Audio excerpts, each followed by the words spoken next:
పరిశుద్ధ గురువారం కొరకు ఏర్పాటు చేయబడిన పత్రిక పాఠ్యభాగము అపోస్తులుడైన పౌలు కొరింథీయులకు రాసిన మొదటి పత్రిక 11వ అధ్యాయము 23వ వచనం నుండి 32వ వచనం వరకు ఈ విధంగా రాయబడింది.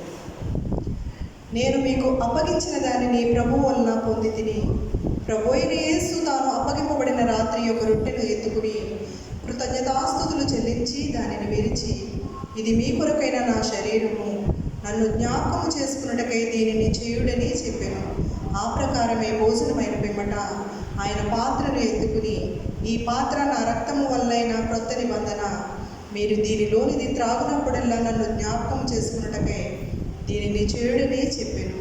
మీరు ఈ రొట్టెను తిని ఈ పాత్రలోనిది త్రాగునప్పుడల్లా ప్రభువు వచ్చే వరకు ఆయన మరణమును ప్రచురించుదురు. కాబట్టి ఎవడు అయోగ్యముగా ప్రభు యొక్క రొట్టెను తినునో లేక ఆయన పాత్రలోనిది త్రాగునో వాడు ప్రభు యొక్క శరీరమును గూర్చియు రక్తమును గూర్చియు అపరాధియగును. కాబట్టి ప్రతి మనుషుడు తను తాను పరీక్షించుకొనవలెను. అలాగూ చేసి ఆ రొట్టెను తిని ఆ పాత్రలోనిది త్రాగవలెను. ప్రభువు శరీరమని వివేచింపక తిని త్రాగువాడు తనకు శిక్షావిధి కలుగుటకే తిని త్రాగుచున్నాడు. ఇందువల్లనే మీలో అనేకులు బలహీనులను రోగులునై ఉన్నారు. చాలామంది నిద్రించుచున్నారు. అయితే మనలను మనమే విమర్శించుకునే ఎడల తీర్పు పొందకపోదుము.